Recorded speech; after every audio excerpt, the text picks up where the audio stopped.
शादी के पहले हम दोनों में करीब 1 महीने तक बात हुई, लेकिन उन्होंने ये बात नहीं बताई। फिर मुझे उनके बिना बताए उनकी उस बात का पता चल गया। मेरा नाम मयूरी है, घर की बड़ी बेटी हूँ। मैं और मेरा छोटा भाई, बस हम दो ही भाई बहन हैं। मेरी मम्मी डैडी मेरे बहुत अच्छे हैं, मुझे बहुत प्यार करते हैं। मैंने जितना चाहा उन्होंने मुझे पढ़ाया, बीएड किया है। हमेशा से मुझे टीचर ही बनना था। मुझे बच्चे अच्छे लगते हैं। परिवार और सपने अपनों के बीच मुझे कभी प्यार में गिरने का समय ही नहीं मिला। मैं शुरू से ही अरेंज मैरिज चाहती थी। मम्मी पापा जो भी मेरे लिए लड़का देखेंगे वो अच्छा ही होगा। मुझे पता है वो मेरी हाँ जरूर पूछेंगे। अब मम्मी पापा ने मेरी शादी की तैयारी शुरू कर दी थी। एक लड़का इस पर रविवार मुझे देखने आने वाला है। लड़के की तस्वीर उसके पहले आ गई है। पापा पहले उस लड़के की खोज खबर अच्छे से निकलवा लेते हैं, फिर ही मुझे किसी लड़की की तस्वीर दिखाते हैं। अब आज रविवार भी आ गया। मुझे लगा शायद वो भी रिजेक्ट हो गया होगा, इसीलिए अभी तक मुझे लड़का दिखाया नहीं गया। मैं सोकर उठी तो मम्मी मेरे कमरे में आई। बोली, बेटा लड़के वाले आने वाले हैं, तू तैयार हो जा। बहुत ही शॉर्ट नोटिस में मुझे तैयार होने को बोला था और लड़के वाले आ गए। मैं अभी भी किचन में हूँ, नाश्ता और चाय की प्लेट जमा कर रही हूँ। बाहर से मुझे बात करने की आवाजें सुनाई दे रही हैं। कुछ ही मिनटों के बाद मम्मी की आवाज आई। मैं बाहर ट्रे लेकर गई। ट्रे रख कर मैंने सबसे पहले उसके मम्मी पापा को नमस्ते किया। फिर मैंने उसकी तरफ देखा। सच बोलूं तो लड़का बहुत स्मार्ट था। सिंपल शर्ट और जीन्स में आया था। चेहरे पर एक मासूमियत थी। मैंने तो मन में हाँ कर दी थी, पर मेरी हाँ से क्या होता है, उसे भी मैं पसंद आना चाहिए। फिर घर वालों ने बोला कि बेटा अकेले में कुछ बातें करनी हो तो कर लो। उसने मना किया, पर फिर भी घर वालों ने हमें अकेले कमरे में भेज दिया। चुप रहा वो। मुझे लगा मैं उसे पसंद नहीं हूँ, इसलिए बात नहीं कर रहा। मैंने फिर चुप्पी तोड़ दी। पूछा, आप क्या करते हो? बोला, मेरा नाम तो आपको पता होगा नहीं, तो मैं बता देता हूँ। मेरा नाम मोहन है।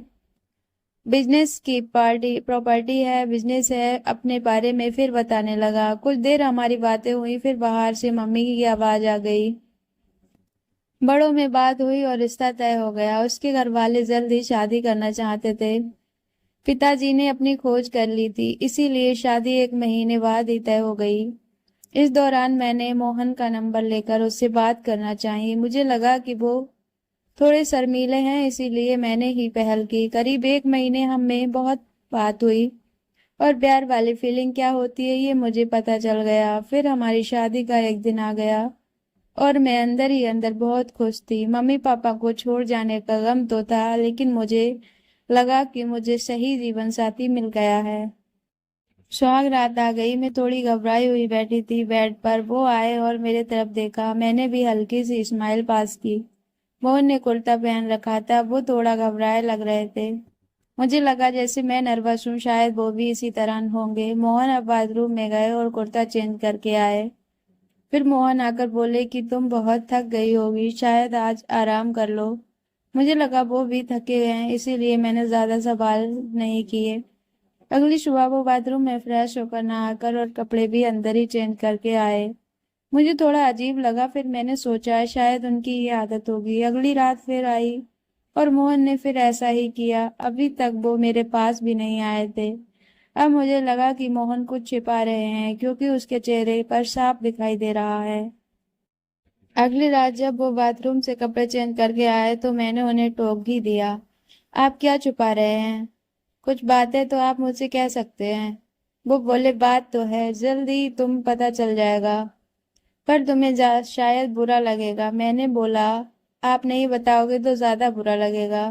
उन्होंने अपना शर्ट खोला और फिर उसे कुछ कहना नहीं पड़ा। मैं खुद ही समझ गई। उसके चेस्ट पर एक लड़की के नाम का टैटू बना हुआ था, रिया। अब मैं चुप हो गई और चुपचाप बेड के एक साइड पर सो गई। वो मुझसे बात करने की कोशिश करना चाह रहे थे, लेकिन फिर वो भी बेड के दूसरी साइड पर सो गए। अगले दिन मेरा मुंह उतरा हुआ था। मुझे इस बात का ज्यादा दुख था कि उसने मुझसे ये बात छुपाई। हाँ, हमें कम समय मिला, लेकिन फिर भी इतना समय था कि वो मुझे बता सकते थे। अगली रात वो फिर कमरे में आए। उसके आने के पहले ही मैं बेड की साइड पर सो चुकी थी।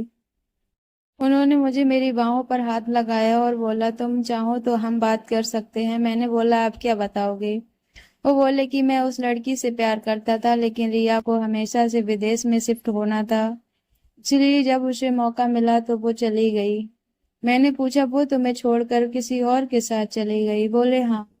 मैं चाहता तो ये टैटू साफ करवा लेता, लेकिन मैंने सोचा पहले तुम्हें बताऊंगा। तुम्हारी बातों से मुझे लगा था कि तुम समझोगी।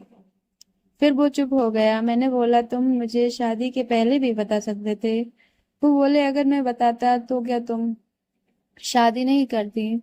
और अगर अब भी तुम जानना चाहो तो जा सकती हो। मैं वही करूंगा जो तुम्हें अच्छा लगे। उस रात मेरा गुस्सा पता नहीं कहाँ चला गया, लेकिन थोड़ा डर भी था, कहीं फिर से झूठ तो नहीं बोल रहे हैं मासूम शक्ल बनाकर। मैंने कुछ जवाब नहीं दिया। लगभग 3 महीने तक हमारी बात नहीं हुई। मैं भी अपने पापा की तरह उनकी परीक्षा ले रही थी। फिर एक रात मैंने उनसे पूछा, उस लड़की से ज्यादा प्यार करोगे मुझे? वो बोले, वो तो उसी रात हो गया था जब तुमने सच सुनने के बाद मुझे माफ कर दिया था। मैंने बोला, मैंने कब बोला कि मैंने तुम्हें माफ कर दिया? वो बोले, तो अब बोलो, बोल दो। उनकी मासूम शक्ल ने मुझे उसके गले लगने पर मजबूर कर दिया।